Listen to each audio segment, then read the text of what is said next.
Pessoal, boa noite. Ok, apareceu, Ricardo. Tá, Boa deixa eu noite. só trocar que está na questão 2, né? Trocar Isso, para o início, né? isso. A gente vai fazer como nós fizemos na última aula. A gente escolhe algumas questões durante a aula. Já mandei o gabarito para vocês. Lucas, Igor, Leonardo, eu mandei o gabarito já de 10 questões. Tem 4 questões que é da parte da professora Gerlene, mas que eu também absorvo, até porque a gente associa linguagens, a gente pega literatura, língua portuguesa também. Eu coloquei 4 questões no final para a gente trabalhar aquela questão que a gente não perde nada a se falar, a gente só ganha, que é texto narrativo, texto descritivo, gênero textual, tipologia textual. O meu aluno ele sempre pergunta o que é um poema, o que é o texto em verso, o que é o texto em prosa, qual a diferença, o que é tipologia textual, o que é o texto técnico, o que é o texto científico, qual a diferença entre literatura e outro tipo de texto, e a gente vai, ao final de cada aula, nós vamos ver essas coisas específicas, tá? Mas no finalzinho, a gente sempre vai estar falando sobre esses temas de funções da linguagem. Agora falhou aqui. Anísio, está Apareceu? aparecendo aqui na tela aqui para a gente, para os alunos, né? Ah, ok. Então, tá tudo ok a primeira questão? Está visualizando aí? Ah, não, não, não. A gente vai depois a ela, tá? Então, olha só. Como seriado, né, que você vai assistir essa semana, e a gente volta ao capítulo anterior, sempre em relação a 2 pontos, o que é a era colonial e o que é a era nacional. A era colonial, ela ocorre antes da independência política. Quinhentismo, período de formação, barroco, né, que eu falo que é literatura no Brasil, e arcadismo, que eu digo que é literatura do Brasil. É a literatura europeia com alguns aspectos da história de Minas Gerais, a vida de Minas Gerais, a paisagem, principalmente de Minas, mas não é literatura brasileira ainda. Falei na aula passada que a literatura brasileira ela começa com o romantismo. Nós não podemos falar em literatura brasileira antes do romantismo. E nós falávamos sobre Gonçalves Dias, que é a primeira geração romântica, que é a nacionalista. A geração nacionalista ela é fruto da empolgação das pessoas em relação ao momento que nós vivíamos. Essa empolgação, ela não é só em relação ao Brasil, não. Essa empolgação, ela é contextual, porque nós vamos encontrar textos como os de Gonçalves Dias em muitos outros países. Eu falei de Viagens pela Minha Terra, de Almeida Garré, em Portugal, né? Nós falávamos de nós falávamos dos Três Mosqueteiros na Inglaterra, que vai buscar a história da Idade Média, a paisagem da Idade Média, que é a origem da sociedade burguesa, né, a Idade Média, por isso esse apego à religião, ao cristianismo e tudo mais. E falamos que Gonçalves Dias ele é o nosso maior representante no Brasil. O aluno disse, mas não foi Gonçalves de Magalhães? Eu digo, Gonçalves de Magalhães, ele foi apenas o precursor. Ele trouxe o romantismo ao Brasil com suspiros poéticos e saudades. Mas o consolidador do romantismo chama-se Gonçalves Dias. E Gonçalves Dias ele vai fazer uma poesia marcada pela exaltação de valores nacionais, como aquele texto que a gente leu, A Canção do Exílio, que eu comentei aqui com o Ricardo, né? Eu dizia que o nosso autor ele estava exilado, ele estava em Portugal, exilado entre aspas, né? Ele fala o exílio, até porque ele foi para estudar em Portugal e ele não podia voltar ao Brasil. Então ele está preso, entre aspas, ele está. E essa prisão, esse exílio faz com que ele reflita sobre as coisas maravilhosas da terra de origem, né? O saudosismo. Os românticos eles têm uma saudade enorme do passado. Eles buscam o passado para explicar o presente, uma das questões que nós comentávamos aqui. Então, por isso, retorna a Idade Média, retorna os cavaleiros medievais, as senhoras, né? Isso acontece no Brasil na poesia lírica de Gonçalves Dias, tanto na forma quanto na temática, na poesia nacionalista e na poesia indianista. Porque a gente põe o índio, aliás, Gonçalves Dias ele põe o índio como um homem. como aquele que também ama, né? Então, quando o índio ama, é a poesia lírica indianista. Quando o índio é o herói, é a poesia indianista, como Juca Pirama. Sou guerreiro da selva, na selva nasci. Sou guerreiro que nasce da tribo Tupi. A tribo pujante, que agora anda errante, por fado inconstante. Isso é indianismo. É o índio herói, né? E eu tenho um texto que sempre está nas nossas provas do Enem, chamado Leito de Folhas Verdes. Olha só, o eu lírico, você sabe que o lírico é aquele que fala na poesia, não é o autor, é aquele que fala na poesia. Eu, Anísio Pinheiro, eu posso falar como uma mocinha, uma senhora, é o meu eu lírico, mas eu, autor, não sou aquela mocinha, tá? Então, aí o aluno diz é personagem, não, personagem é na prosa. Na poesia, o eu lírico é aquele que fala no texto, né? É como aquela canção que a gente sempre conta e prova também do Caetano Veloso, chamada Esse Cara. Ah, esse cara tem me consumido, a mim é tudo que eu quis. Com seus olhinhos infantis, como os olhos de um bandido, ele tá na minha vida porque quer, pô, esse cara é o Caetano, não. É uma mulher muito carente falando no texto, é o lírico é feminino. Então é incrível, porque na poesia de Gonçalves Dias, nós vamos buscar o lírico feminino. É uma índia que fala a saudade que ela sente do seu índio, que ela não vê há muito tempo. Então é poesia lírica indianista. Tá? E eu tenho a lírica amorosa. Gonçalves Dias, ele se põe na poesia como o servo da mulher. Né? Ele é muito pequenino, ele é muito insignificante.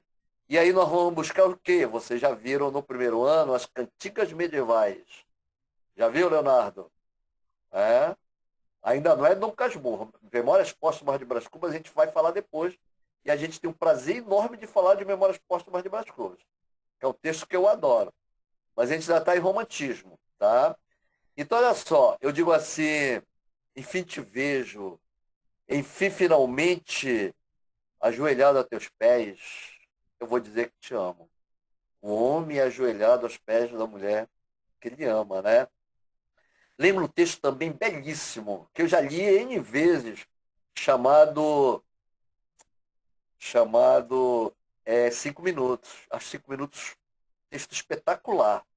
Porque olha só, eu sento em um ônibus. O ônibus é a última viagem. O ônibus está lotado. Eu já perdi o antepenúltimo. Eu pego o último e não tem lugar para mim. Uma moça muito bonita se afasta, tira aquela saia enorme de cima do banco e dá um lugarzinho para mim. Tá, boa noite. Um lugarzinho para mim. Mas aquela mulher se encosta de tal maneira em mim, no banco do ônibus, que eu digo, poxa, será que essa mulher me conhece? Tá? Será que essa mulher me conhece? Ó, 5 minutos, a Sara já leu. E aí aquela mulher toca de tal maneira, assim, encosta de tal maneira que diz, poxa, mas estava escuro, os românticos adoram mistério à noite, né? Realmente a lua é uma simbologia romântica, e da noite ele quer ver a mulher e não consegue, até porque ela está com aquele véu que cai do chapéu fininho, ele quer vê-la, isso. Ele quer tentar ver o rosto dela e não consegue.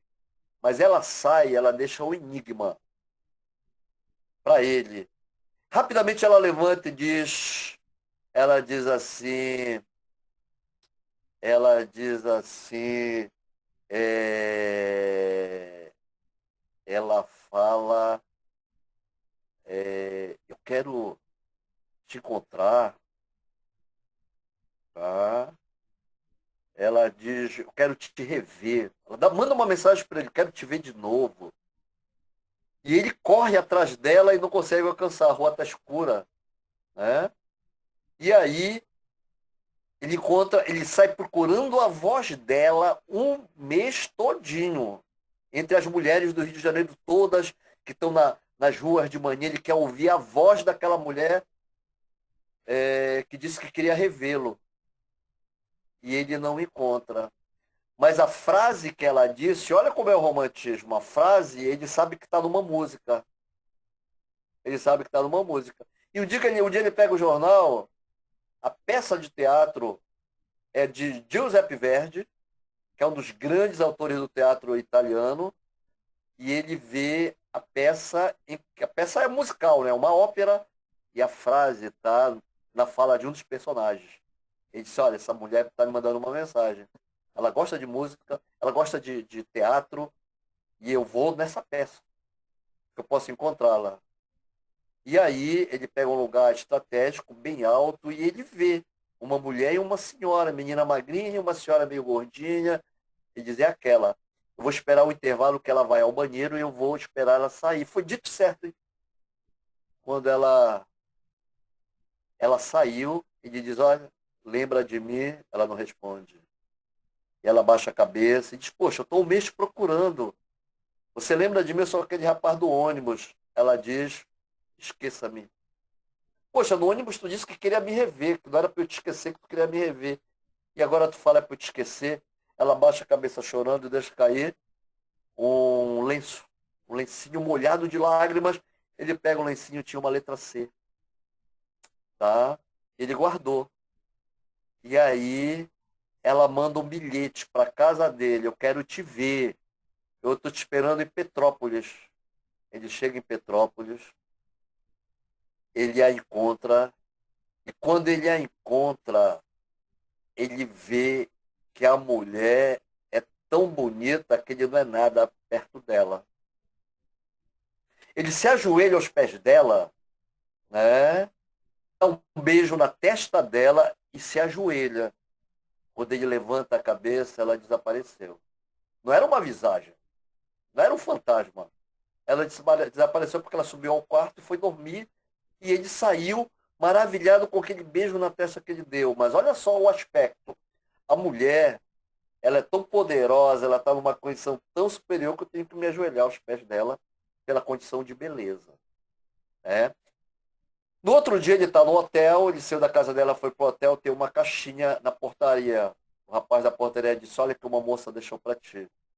Tem uma mecha de cabelo, tem uma foto e uma gotinha de perfume em um papel. Ela diz, estou viajando para a Itália, corra, que eu quero que você venha comigo. Mas depois eu termino essa história. Bora para cá. Esse é o texto de José de Alencar, nesse período aqui. Então, olha só, eu quero mostrar a importância da mulher no texto. E no romantismo, a importância da mulher é tão grande que José de Alencar ele se torna aquele cara que mais vai entender as mulheres na literatura. Ele vai, ele vai traçar, ele vai tecer, ele vai construir perfis femininos nas obras literárias.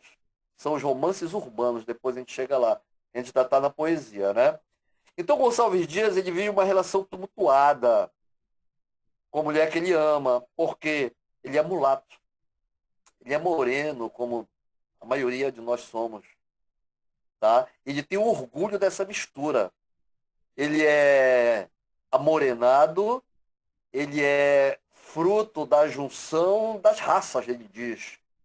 Ele é fruto da junção das raças, da miscigenação brasileira, ele tem o maior orgulho. Mas quando ele vai pedir para namorar a moça, o pai dela diz que não. Porque ele é mulato, ele é amorenado. Olha esse livrinho, você lê em meia hora, procura na internet meia hora. É belíssimo esse texto, é belíssimo. Meia hora você lê um conto. Depois eu falo a diferença entre romance e conto no final da aula. Tá?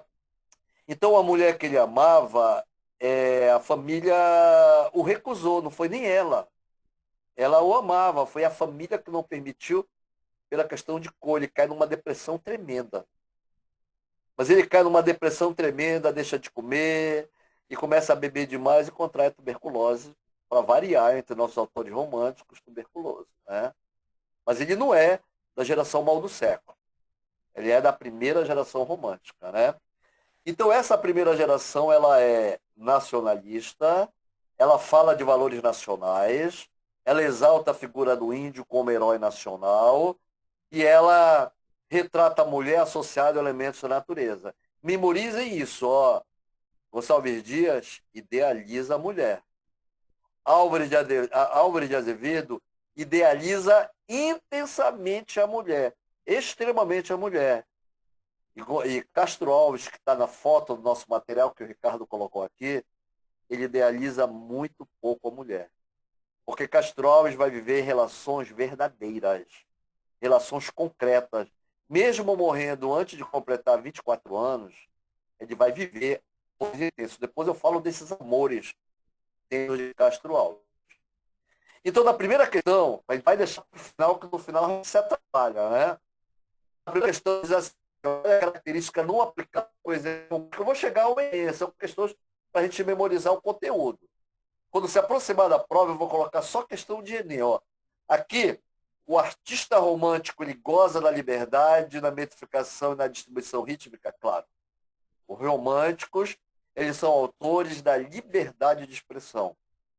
O romantismo ele surge em consequência da Revolução Francesa. Então, eles são adeptos da liberdade em todos os níveis, corretíssimo. O que está errado aqui é a alternativa B.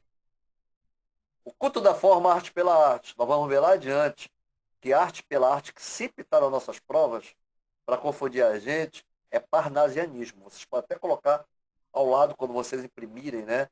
Colocar ao lado que isso é parnasianismo.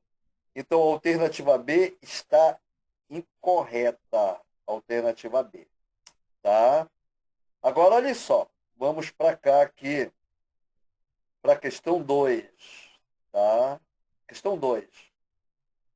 A questão 2. Assinale a alternativa falsa em relação ao romantismo. Pessoal, começa pela alternativa A. Ela já é falsa quando diz que os românticos eles não são modelados pela individualidade. Na aula passada eu dizia que o subjetivismo é uma das características principais dos românticos. Até porque eu estou falando em Revolução Francesa, eu estou falando em liberalismo. O liberalismo ele vai intensificar essa individualidade. Olha só como começa esse texto que a Sara adorou. E eu tenho certeza que o Leonardo já leu, né? O Leonardo já leu. É maravilhoso. E se o outro aluno ler, além da Sara e o Leonardo, vai adorar, até porque é um texto curto. Como é que o autor começa? Ele começa assim, ó, minha prima. Minha prima, eu estava esperando o ônibus e o penúltimo ônibus eu não peguei porque eu me atrasei. E vou pegar o último ônibus agora, que é a minha última opção, mas encontro lotado. O que é que eu faço? Entrei, e quando eu entrei tinha uma moça que eu não sabia se era bela, e ela me cede parte do lugar dela e eu sento ali coladinho a ela. E ele conta toda a história que começa quando ele entrou no ônibus. E no final ele diz assim, minha prima, você não perguntou porque minha vida mudou? E eu estou lhe contando. A minha vida mudou porque eu atrasei 5 minutos para pegar o ônibus. E se não fosse esses 5 minutos, eu não estaria vivendo eu e a Carlota, aí veio letra C, que estava no lenço, né? Eu não estaria vivendo eu e Carlota essa felicidade imensa. Sentimentalismo, individualismo, subjetivismo. Ele usa a carta para falar de coisas íntimas. É uma carta pessoal. Ele está contando um segredo dele para a prima dele. Então é individualismo. Essa alternativa A, ela está incorreta. Ok? Ok, Jefferson? Tá? Eu sempre cito o Alencar, né? Porque ele é um profundo conhecedor da mente das mulheres. Ninguém entende melhor as mentes das mulheres do que o Alencar. Olha o que a Carlota disse para esse narrador sem nome. Ele não tem nome, o narrador, ele é autor da carta, né? Ela diz assim, vou te contar uma coisa. Naquele dia que eu te encontrei no ônibus, eu já te conhecia. Por isso que eu encostei em ti. Deixei tu tocar na minha mão. Jamais eu deixaria um desconhecido pegar na minha mão. Eu já te conhecia e já te admirava. Por que? Ele pergunta. Porque eu fui em uma festa, eu vi um baile, o Rio de Janeiro é a época do baile, que a gente chama de bailes da corte, né? Corte era o Rio de Janeiro, a cidade.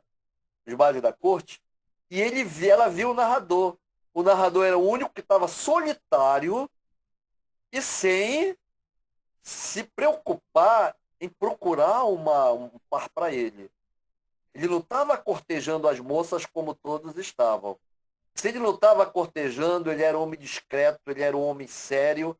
Foi por isso que no ônibus, quando eu te vi, eu encostei em você, intimamente, e você não pensou mal de mim, porque você sabe que ao lado de você estava uma pessoa especial. Eu sou uma pessoa especial. E detalhe, eu não posso ficar contigo. Ele pergunta por quê? Eu não posso ficar contigo porque eu sofro de um mal que eu descobri naquela festa. Olha só. Isso é uma carta que ela está respondendo para ele. Eu sofro de um mal que eu adquiri naquela festa. Olha. E eu não quero que esse mal desgrace a tua vida.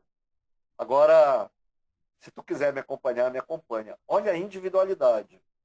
Eu estou falando de coisas íntimas para ele e ele está falando de coisas íntimas para mim.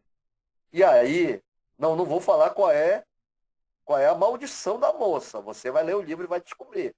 Não vou dar spoiler, né, Jefferson? Vai descobrir lendo o texto. Mas olha só a individualidade, né? Outra coisa, uma das características do homem romântico é a sinceridade. O homem romântico, ele é sincero, ele é fiel, ele é de uma mulher apenas.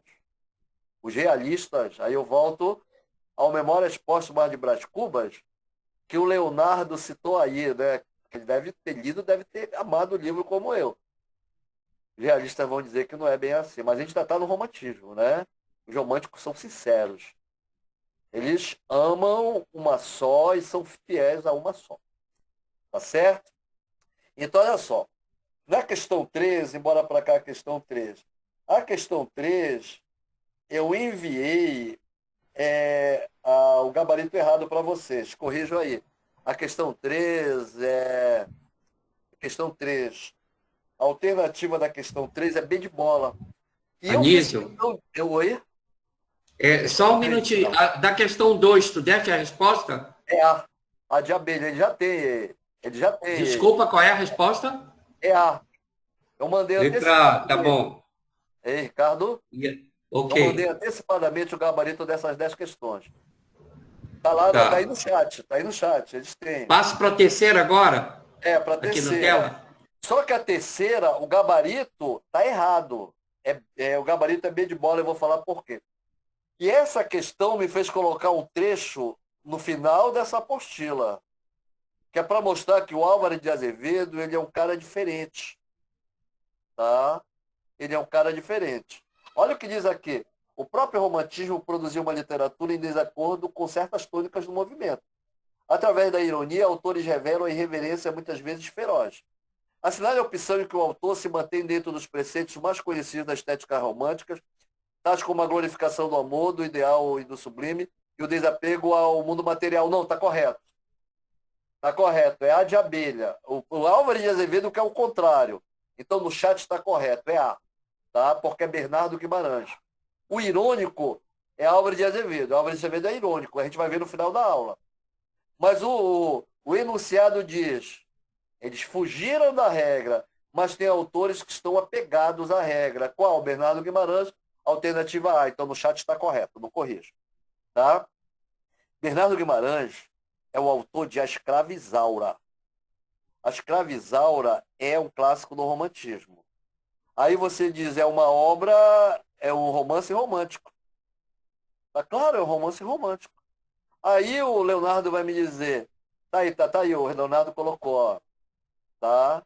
Então 2 é A mesmo. Então Bernardo Guimarães é um autor muito ligado a essa questão do romantismo. Ele é o autor de A Escravizaura e de um texto chamado O Seminarista. Tá? O Seminarista é o rapaz, né? Que parece que é Antônio, ele gosta da glória quando criança. Quando adulto, ele encontrou a glória à beira da morte, ele tem que dar extrema unção, negócio da religião católica, extrema unção. E ela está em uma rede, só a caveira acabada da tuberculose. e ela faz o desafio para ele, diz, olha, antes de morrer, fica comigo. Ele é um padre. Olha só o drama do personagem, né? Então, ele coloca o amor acima de todas as coisas. Aí, ele até escandaliza a sociedade e põe o amor acima do celibato, né? Que era algo muito questionado. Ainda hoje nós questionamos o apego do homem à igreja sem se poder casar, sem poder casar. Mas apesar dele tratar de uma questão polêmica, a obra é essencialmente romântica. É o amor de perdição à maneira brasileira, tá? Então é aí. E como nós estamos falando de ultrarromantismo, embora colocar duas coisas aqui, ó. É como se você estivesse em uma festa, o Leonardo, ele passou no vestibular e está comemorando, mas a faculdade é paga. Ele diz, não, eu posso pagar, eu trabalho. E quando começa a faculdade, ele está desempregado. E aí vem a frustração, vem a tristeza, porque ele queria estar lá, né? O romantismo, na segunda fase, é mais ou menos isso. Eu me empolgo com a independência política. Na Europa, franceses, ingleses, a Europa toda comemora a liberdade que vem da Revolução Francesa, que ela se estende, os ideais franceses se estendem a toda a Europa, né? Chega ao Brasil, a independência política não deixa de ser um reflexo da Revolução Francesa. Lembre da Inconfidência Mineira, que antecede a independência de 1822, ela empolga os autores que colocam aqui. Os românticos estão empolgados com o amor, estão empolgados com a beleza, com a natureza, estão empolgados com a terra, com a história da terra, com o homem e tudo mais. Mas chega a segunda fase e eu bebi demais, eu comemorei demais e agora eu estou com ressaca, estou com dor de cabeça e eu soube que estou desempregado, não vou realizar meu sonho. Ultrarromantismo. Vem a depressão. A depressão, olha lá, eu tenho certeza que no ensino médio, Leonardo, o professor te falou que o mal do século é a tuberculose. Vocês já ouviram isso? É? Vocês já ouviram isso? Que o mal do século é a tuberculose? Vocês já ouviram? Já? Né, Igor? Sara, também, eu vou contar em primeira mão para vocês que o mal do século não é a tuberculose. O mal do século não é a tuberculose. O mal do século é histórico, tá? O mal do século ele é contextual. Eu estou saindo de um momento que a sociedade conquistou, tá? Eu estou saindo de uma vitória da sociedade francesa, a queda da Bastilha, a queda da aristocracia, a subida do poder à burguesia, a burguesia empolgada, porque agora ela detém o poder político, né? E aí o autor romântico pergunta o que ele ganhou com isso. O que nós ganhamos com isso? Na verdade, o autor da segunda geração ele é porta-voz de uma sociedade que esperava mais dos acontecimentos, que comemorou, que participou, né? Foram muitas mortes, foram muito esforço, foram muitas lutas, mas eu pergunto, em termos sociais, o que nós ganhamos? Porque o autor romântico ele é um defensor das causas sociais, das causas políticas, ele busca o sonho em todos os níveis a todo momento. E esse sonho eu não vejo realizar. Então, o mal do século é o pessimismo. Leonardo, Kevin, Igor e Sara. O mal do século é a frustração. O mal do século é o tédio que eu tenho em relação a uma realidade que eu esperava que fosse melhor. O autor, ele reproduz através de versos essa frustração, esse pessimismo que é contextual. Não é a tuberculose. A tuberculose, Igor e Sara, ela é uma consequência desse mal. Olha só. A tuberculose é uma consequência desse mal. Horas acordados, noites bebendo demais, dormindo muito pouco, comendo muito pouco, a tuberculose, ela me pega de tal maneira que eu caminho naturalmente à morte. Tá? Aí um aluno me perguntou numa aula ano passado e dizia assim, mas professor, o autor romântico, ele busca a morte? Busca, a morte anda com ele. Tá? O que eu chamo de estilo de vida vagabundo. Essa geração, eu esqueci de colocar um resuminho, mas eu vou colocar na próxima apostila. Tá? Ela, desculpa, ela, ela começa pelo pessimismo, né? O autor, a temática é da morte. Ele tem um apego por ambientes mórbidos, por ambientes sombrios, ambientes noturnos. Tudo isso é, é, uma, é um reflexo, é uma ilustração do que ele vive e de que muitos na sociedade vivem também. A literatura é sempre o reflexo do que as pessoas estão vivendo, o momento que a sociedade vive. Por isso, o mal do século, todos vivemos. Tuberculosos ou não, Leonardo, todos nós vivemos. Nós estamos deprimidos, nós estamos frustrados, nós estamos insatisfeitos. Nós queremos mais dos acontecimentos. É o mal do século. E aí, qual a saída? A saída é o ultrarromantismo. Tá? Eu assisti aqui com minha filha a um filme chamado Eurotrip. Eurotrip. O cara sai de uma cidade numa sexta-feira. O filme todo é um final de semana para encontrar uma moça na Itália. Eu não me lembro qual país que ele está, mas ele atravessa quase o continente para chegar à Itália para ver a moça. Os colegas o ajudam por quê? Porque ele está depressivo para encontrar a moça. E lá, eles vão em um país que as coisas são muito baratas. Eles compram uma garrafa de uma bebida e que os românticos tomavam muito, né? E que essa bebida deixava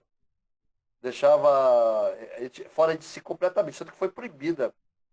Esqueci o nome da bebida. Uma bebida esverdeada ou azulada, eu não me lembro. Tá? Absinto. Absinto, exatamente, Ricardo, é o absinto. Eu já vi um supermercado aqui, raramente, foi uma raridade, eu vi no supermercado o absinto, a garrafa estava mais de R$ 150. Tá? Mas é uma raridade. Foi proibido uma época o absinto, exatamente pelo teor alcoólico, e ele levava as pessoas a uma situação de euforia e depressão, ressaca profunda depois. Ah, já viste o filme? É interessante, é uma Já comédia. vi. Tem Tá? uns troços interessantes no filme. É, é uma comédia. São jovens que atravessam o continente para satisfazer um dos amigos que está apaixonado. E eles vão viver Eles vão parar enganados, eles querem chegar em Berlim isso. e o Eles motorista chegam na leva cidade eles para um país enganados, decadente né? do E o cara, comunismo, né? Que estava deixando o lembra comunismo. que o personagem toma absinto e beija a própria irmã, depois ele fica apavorado. Porra, rapaz, Na tá deixando... verdade, são os dois que tomam absinto, eles ficam É, tão chapados que eles acabam se agarrando. Aí agarrando, depois né? que percebem que eram irmãos. É. Mas o absinto está relacionado com um poeta inglês chamado George Lord Byron. O George Lord Byron, ele vive o ultrarromantismo na essência. Ele é um vagabundo, tá? Os românticos, eles adotam o estilo vagabundo. São jovens da segunda geração. São jovens de classe média que adotam o estilo vagabundo porque é um modismo nesse momento na Europa. São jovens de classe média que têm onde morar, moram de forma confortável, são famílias de poder aquisitivo bom, mas eles dormem nas ruas, eles andam maltrapilhos, eles fumam demais, eles bebem demais, e aí o que é que vem, Leonardo? A tuberculose como uma consequência do mal do século, que é essa insatisfação que me faz querer fugir da realidade bebendo demais e fumando demais. Tá? Então, Byron é o criador do byronismo. O que é o byronismo? O estilo vagabundo. E o Álvaro de Azevedo, que é o cara paulistano, né? São Paulo era o tédio, não era a cidade de hoje. Ele quer ir para o Rio de Janeiro. Do Rio de Janeiro ele vai estudar direito, encontra amigos de faculdade tão insatisfeitos quanto ele, e saem para beber de madrugada, e ele já tinha um histórico de tuberculose na família. E ele morre antes de completar 21 anos. Né? Então, olha só. O mal do século. No final da nossa apostila, eu coloco um texto do Álvaro de Azevedo que ele é irônico, tá? Ele é irônico, que foge das regras do romantismo europeu. Então, irônico é Álvaro de Azevedo. Nesse texto aqui, que eu não li o enunciado, e eu coloquei B como resposta, porque é o Álvaro de Azevedo irônico, olha que ele diz: como dormia, que profundo sono, tinha na mão o ferro do engomado, como roncava maravilhosa e pura, quase caí na rua desmaiado. Tá? Então, nesse fragmento da questão B, o Álvaro de Azevedo sonha com uma moça que passava roupa. E ela estendia, ela lavava, estendia as roupas no telhado, tirava as roupas do telhado e passava naquele ferro a carvão ainda, aquele ferro de engomar. E ele diz que ele subiu ao telhado e as telhas quebraram, ele caiu em cima dela. E quando ele acordou, ele viu que era um sonho. E ele ironiza: poxa, como ela roncava. No romantismo, uma moça não ronca. É? Então é ironia, é humor, que a gente não pode mais falar isso. É politicamente correto. Mas é humor negro de Álvaro de Azevedo, é humor sombrio. É você brincar com a própria morte, com o próprio Estado. O que acontece quando ele observa essa moça? Ele está com as duas pernas engessadas, ele caiu do cavalo. Ele foi andar de cavalo e caiu. Ele estava muito fraco, estava tuberculoso, estava com febre, resolveu fazer um passeio a cavalo e caiu. E está com as pernas engessadas, quebradas, ele não pode sair do quarto. E daqui ele observa uma moça que estende a roupa, tá? No telhado. Ele imagina, ele sonha que sobe ao telhado e que o telhado quebra e cai e que a moça roncava maravilhosamente, tá? Então é ironia da obra de Azevedo. Mas está perguntando não o que foge à regra, o que está dentro da regra, então a alternativa é aqui. O gabarito de vocês está correto, tá certo? Então, aqui na questão 4 eu tenho os versos, tá? De Álvaro de Azevedo, que são clássicos. Olha só: eu deixo a morte, como quem deixa o tédio. Do deserto poento caminheiro, como as horas de um longo pesadelo, que se desfaz ao dobre de um cineiro. Isso é clássico. É a poesia mal do século, é a poesia da morte. É a poesia daquele que está deitado e já pensa que amanhã ele não vai acordar, é aquele caminho natural à morte. É a morte, o tédio, a noite, o pessimismo, o negativismo, que marca a poesia do Álvaro de Azevedo. Aí está correto, alternativa B, ó. A temática à procura da morte como solução para os problemas da existência que se encontra Álvaro de Azevedo. Aí é o eu lírico e o Álvares, eles se confundem. Tá? A depressão do Álvares é a mesma do eu lírico. Eles se confundem aí. Então a alternativa é B de bola. Tá? Não confundir o Castro Alves, o melhor autor romântico que é Castro Alves, com Álvaro de Azevedo, que é depressivo, né? Mas eu tenho um texto aqui do Enem que você confunde Castro Alves com Álvaro de Azevedo. Pula aí, Ricardo, por favor, é a questão 6. É a questão 6, tá?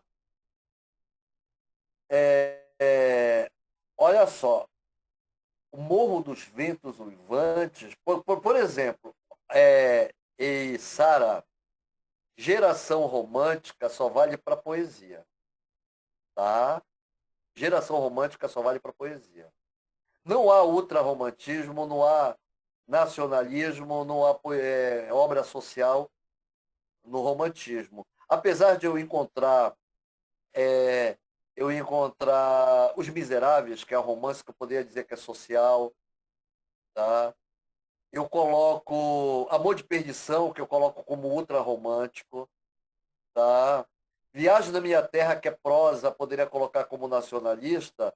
Não há essa divisão rígida como há na poesia. Eu tenho romances românticos, ouviu, Sara? São os romances românticos, tá? Então, se o ambiente é misterioso, eu tenho um amor, eu tenho um mistério, é romantismo, tá? Então, não há fase, só respondendo a Sara aqui, na prosa literária, que é o caso da obra que tu está colocando aí, O Morro dos Ventos Uivantes, não há fase, tá? Não há fase. As fases só ocorrem na poesia. Tá certo, Sara? Então, aqui, ó. Eu quero viver, beber perfumes na flor silvestre que embalsama os ares. Ver minha alma manejar pelo infinito, qual branco vela da amplidão dos mares. No seio de uma mulher há tanto aroma, nos seus beijos de fogo a tanta vida. Olha só, o que eu quero colocar a vocês é que Álvaro de Azevedo, ele sonha, sonha e não realiza. Tá? Então, ele é um poeta que sonha com mulheres impossíveis, elas são anjos e santos. Foi por isso que eu coloquei no início da aula. O Álvares, aliás, Gonçalves Dias idealiza. Tá? Álvares de Azevedo idealiza extremamente. Castro Alves concretiza. Ele idealiza muito pouco porque ele concretiza. Castro Alves conheceu uma atriz de teatro chamada Eugênia de Câmara, quando ele ia para Pernambuco. Ele saía da Bahia, ele ia estudar em Pernambuco. Nós temos duas faculdades de Direito na época do Álvares de Azevedo e Castro Alves. Nós temos no Rio de Janeiro, onde estudou Castro Alves, aliás, onde estudou Álvares, e nós tínhamos Pernambuco, onde estudou Castro Alves.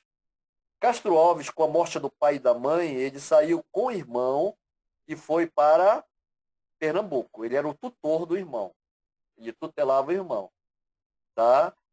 Então, o irmão dele, inclusive, se enforcou em Pernambuco. Ele ficou um tempão com remorso, porque ele se achava responsável pela morte do irmão. Ele foi para a faculdade, o irmão ficou sozinho, o irmão se matou. Mas olha só, ele saiu da Bahia e foi para Pernambuco. Na viagem ele encontrou a Eugênia de Câmara, pela qual ele se apaixonou, e foram viver juntos. Pessoal, Sara, imagine no romantismo, tu encontra uma pessoa no trem e você se apaixonam, e quando chegam na cidade vocês vão viver juntos. Nessa época tinha que casar, pô. Tá? Imagine no século XIX, as famílias queriam os filhos casados. No romantismo, a moralização, os valores cristãos, eles são acentuados. Né? No próprio contexto histórico. Tá? Apesar dessa transição que nós vivíamos ao século XX, nós ainda tínhamos valores a serem preservados. O casamento é um deles. O casamento é um valor do romantismo. Ele vai viver com a mulher sem casar. Ele tem 21 anos, ela tem 29. Ela é muito mais velha do que ele. Então eles vão viver um amor, uma paixão assim extrema. Eles vão viver um amor, o que ele reproduz nos textos. Então ele idealiza menos porque ele viveu amores concretos. Apesar de muito jovem, Castro Alves realizou relações amorosas que o segundo não realizou. E que o primeiro não chegou a realizar, que foi Gonçalves Dias, porque a família não permitiu o casamento dele. E o que o segundo não realizou, porque nunca viu uma mulher na frente dele. Nunca tocou o corpo de uma mulher. Já Castro Alves vai viver relações intensas. A diferença está aqui no texto, ó. Ele retrata a mulher, olha, no seio da mulher há tanto aroma, nos seus beijos há tanta vida. Ele está falando de beijos reais, de amores reais. Por isso não pode ser Álvares de Azevedo. Apesar de, no final, ele falar em morte, né? O título do texto ser Mocidade e Morte, porque todos morriam muito jovens. E ele usa uma metáfora para falar da morte. Ele usa a metáfora sono, que é a resposta da questão 6, que a alternativa é sono. Tá? Apesar dele falar numa voz sombria no final, e ele coloca o sono sobre a lájea fria. O que é a lájea fria? O túmulo, aliás. O que é a lájea fria? É a sepultura. Mas ele fala em sepultura, no finalzinho, falando de morte como uma condição natural dos jovens, mas ele não é autor do Mal do Século. Está aqui Castro Alves, meu aluno sabe que ele não é autor do Mal do Século, mas ele está falando da morte como sono, que é o destino natural de todos os jovens que amam, como ele, né? Castro Alves não morre da tuberculose diretamente. Ele morre no tiro que ele deu no pé. Tá? O aluno me falava, mas esses jovens todos morrem de tuberculose? Não, eles contraem tuberculose. Todos contraem tuberculose. Álvares de Azevedo morreu da queda de um cavalo, já falei aqui. Ele não levanta mais. Castro Alves morreu com tiro no pé. Tá? Casimiro de Abreu, ele é o único que morre em consequência, aos 22 anos, em consequência da tuberculose. Machado de Assis morreu de uma mordida na língua. Tá? Então, a morte, ela está ao teu lado, a tuberculose, ela te acompanha. Ah, e o Gonçalves Dias morreu afogado. Ele foi para São Luís, ele era maranhense. Todos se salvaram na viagem de navio, o navio afundou, só ele morreu afogado. Ele estava tuberculoso também. Então a tuberculose, ela te acompanha. O mal do século não é a tuberculose, é uma consequência, como fala Castro Alves, é um destino natural dos jovens. A morte é um destino natural de todos. A sepultura é um destino natural. E o sono, ele usa a metáfora para falar do sono eterno. Então a resposta é sono, viu, Leonardo? Uma questão do Enem, ó. Uma questão do Enem aqui. Uma questão fácil. Se você ler o texto, sabe que Castro Alves não é ultrarromântico, você vai ver que ele está falando do sono metaforicamente. Tá certo? Depois a gente vai ver a ironia do Álvaro de Azevedo ao final da nossa apostila. Ok? Vamos a Castro Alves. Castro Alves é o autor da terceira geração. A terceira geração, ela é uma ponte ao realismo. Castro Alves, ele vai substituir a fantasia, o sonho, o sombrio, as mulheres inexistentes, os anjos, as santas, os fantasmas, um ambiente sombrio, por um ambiente libertário. Ele vai falar de praias, cordilheiras, muito sol, né? Até mesmo no navio negreiro ele usa o que a gente chama de titanismo. O que é titanismo? Uma natureza vibrante, maravilhosa, enorme, com força, até mesmo para te ajudar a encontrar a liberdade que Castro Alves defende. Então, Castro Alves, ao contrário de Álvaro de Azevedo, ele vai se inspirar em Victor Hugo, que é um poeta francês, né? E vai defender a liberdade dos escravos. Por isso essa geração se chama geração abolicionista. Ela se chama geração social. Ela se chama geração hugoana, esqueçam Byron, agora é Victor Hugo. Então ele vai defender causas sociais, né? A poesia de Castro Alves é um discurso político. Bora ver aqui, ó. É um discurso político. Eu coloquei aqui a questão 9, tá? A questão 9. Você não pode ver Castro Alves somente no discurso político. Eu vou ler o discurso político aqui, tá? Mas ele é o poeta do amor, como no texto que a gente colocou antes, né? Então, na poesia de Castro Alves, você vai ver uma transição. Ele fala de mulher e natureza, mas a natureza não é mais morta, a natureza não é mais de folhas secas, a natureza é a natureza viva, como ele coloca, o perfume que embalsama os ares, né? Os bogaris, os tamarindos que exalam o aroma. Ele coloca a natureza a favor dele. E a natureza tem vida na obra de Castro Alves. Claro, eu saí da geração da morte, toda a geração da liberdade, da vida, da mulher viva. Eu abraço, a mulher corresponde. Eu beijo, a mulher me beija. Eu sinto o perfume dela e ela quer que eu sinta esse perfume. Eu estou na porta dizendo até logo e ela diz, por favor, não vá. Eu digo até logo, ela me aperta contra o seio dela. E quando ela me aperta contra o seio dela, não tem jeito.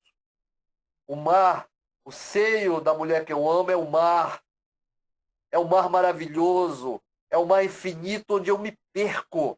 E aí, abraçado com ela, eu amanheço.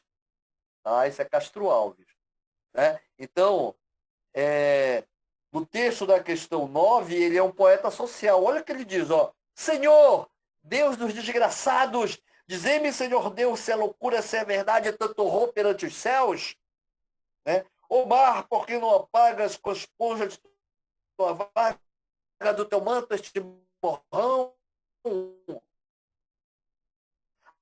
Há 2000 anos te mandei meu grito, que até então... Castro Alves é o poeta dos escravos. Ele usa o vocativo, Senhor, Deus dos desgraçados. E a alternativo vocativo é um chamado, né? É um recurso que ele dá oratório ao texto. Anísio? Oi? Anísio? Fala. Permite uma uma contextualização histórica. Tá. Sim. Tá. Seguinte, vamos lembrar que em 1822 o Brasil se torna independente. Deixa de ser colônia, né, e passa a ser um país independente. Então, existe um movimento da monarquia brasileira no sentido de criar aquela ideia de nacionalidade, sabe? E aquela ideia de unidade para o país. Isso, entendeu? exatamente. O país era um país fragmentado, né? Em regiões, e aí, de repente, você precisa dar uma unidade política para o país. Isso explica, de certa maneira, o incentivo que se dá para o nacionalismo, tá? Porque é a época, olha só, onde vai surgir a Escola de Belas Artes, por influência francesa, é a época que vai surgir o Instituto Histórico Geográfico do Brasil, sabe, para dar aquela narrativa, né, do início da história da nação brasileira e tal. Isso. Porém, é bom a gente lembrar... O Gonçalves Dias, Ricardo, o Gonçalves Dias, ele vai atuar no Instituto Geográfico Brasileiro. Tá? Sim. E... Opa, falha um pouco. Dias, o autor da primeira geração. Ele trabalha no Instituto Geográfico Brasileiro, não na parte que ele se formou, né, em Direito. Mas ele trabalha com a função burocrática no Instituto Geográfico Brasileiro. Mas, eu esqueci de falar isso, Ricardo. Da Castro Alves é a República e a abolição da escravatura. Na verdade, o Castro Alves é o seguinte, ele começa a surfar num movimento que surge a partir de 1850 com o fim do tráfico negreiro. Quando você tem a aprovação da Lei Eusébio de Queiroz, que proíbe o tráfico negreiro, e existe toda uma pressão inglesa, né, britânica, inclusive os britânicos com o discurso de que a escravidão é desumana, tá? Aí, nesse momento, entendeu? Ele vai surfar no movimento que vai se constituir nas décadas de 1860, 1870, 1880, que é o abolicionismo, né? A luta abolicionista. Então, ele está lá, né, fazendo a poesia dele com essa contestação política no olho do furacão, no momento em que está se consolidando o movimento abolicionista no Brasil. Isso.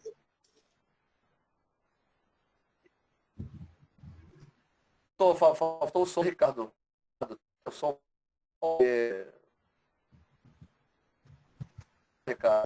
Silenciou um pouquinho aí, eu estou te dando a palavra de volta. Estão me ouvindo, né? Tá falhando um pouquinho então, só. Mas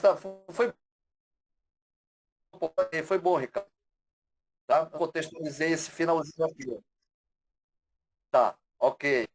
Então, foi bom tu acrescentar movimento abolicionista, movimento republicano. Castro Alves estava envolvido nos dois movimentos. Então, a liberdade, ele pega o escravo como elemento que ele vai defender. Lá na Europa é o proletário, o Vitor Hugo está defendendo. E aqui nós ainda vivíamos a mão de obra escravagista, ele vai pegar adaptando a história do Brasil ainda, né, ele vai pegar o escravo como elemento que ele vai defender. Então, esse discurso de Castro Alves é o que a gente chama, Leonardo e Sara, nós chamamos de grande eloquência. Ele é eloquente. É a poesia da retórica, a poesia da oratória. A alternativa é de Ema. Tá? É a grande eloquência. Né? Ele usa a natureza personificada, personalizada. A natureza tem vida, a natureza tem força. Os vulcões, os furacões, as tempestades são elementos da natureza que vão ilustrar esse desejo dele de mudar a realidade. A alternativa tá? Mas tem uma, Leonardo e Sara, que não está aqui, que são gêneros textuais, que eu coloquei para a gente treinar os gêneros textuais aqui. Eu coloquei um texto, não de Castro Alves, mas do Álvaro de Azevedo. Olha o que ele diz aqui. Ele diz aqui, é a questão 13, Ricardo. Questão 13. Tá? A questão 13. A questão 13. Olha o que ele coloca. Obrigado, Ricardo. Poetas, amanhã o meu cadáver, minha tripa cortarás mais silenciosa, né? mais sonorosa, façam dela uma corda e cantem nela. Os amores de uma vida esperançosa, coração, por que tremes, vejo a morte. Aí vem ela, lazarenta e desdentada. Que noiva! E devo então dormir com ela? Se ao menos ela dormisse mascarada, tá entendendo? É a ironia de Álvares de Azevedo, é o humor negro, é você ironizar com a própria morte. Que é a morte? É uma mulher velha e desdentada. Quer casar comigo? Pô, se ela pelo menos colocasse um pano na cara, ela ficaria com ela. É o humor de Álvares de Azevedo, tá? Que foge do romantismo europeu em alguns momentos. Tá? Olha só, a pergunta é: quanto aos gêneros literários podemos classificar esse texto? É porque no Enem vive te perguntando sobre gênero textual. Olha só, vocês têm que diferenciar gênero literário, gênero textual, tipologia textual. Gênero literário, épico, narrativo, lírico e dramático. Literário. Gênero textual, pode ser um romance, um conto, uma novela, uma reportagem, uma notícia. Tá? E tipologia textual, narrativa, descrição, narração, descrição, injunção e dissertação. Ok? Não vão confundir. Tu não tá perdendo nada em colocar essa observação aqui. Porque tu vais encontrar no Enem uma questão sobre gênero textual, sobre função do texto, a função social do texto, tipologia textual. Essa parte é da Gerlene, só estou reforçando aqui, com certeza ela te falou. Então eu pergunto, o texto acima faz parte do épico, dramático, narrativo ou lírico, Leonardo? Felipe, o texto acima. Ah, fala de morte, não fala de amor. Sim, mas é sentimento. Classifica como? Ah, esse cara está falando de morte, a vida está ruim para ele está fazendo drama. Eu acho que é dramático. Será que é isso? Ah, Leonardo, será que é isso? Pessoal, o texto ele é lírico. O que é o lírico? É o texto inverso que trata de sentimento. Tá? Já dei a resposta, Leonardo.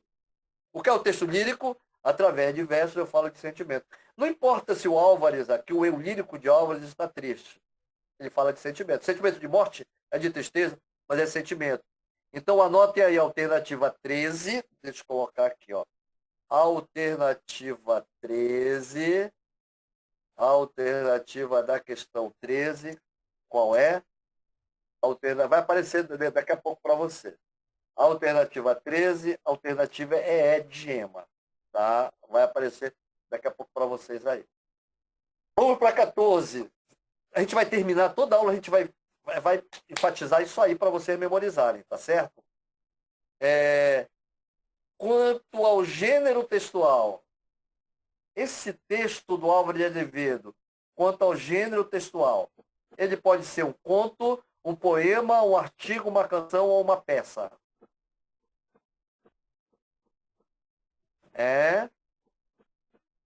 Ele pode ser, tá? Pessoal, não pode ser um conto, não pode ser artigo, não pode até ser canção, mas não é. E nem peça. Peça é gênero dramático, tá? Então aqui é um poema. Não vamos dizer que é poesia. Poesia é tudo. Produzir a produção genérica. É um poema, tá? Então qual é a alternativa da questão 14? É a alternativa B de bola. Vai aparecer já já no chat para vocês aí. E, Ricardo, a gente viu a questão 11, Ricardo? A gente viu a questão 11?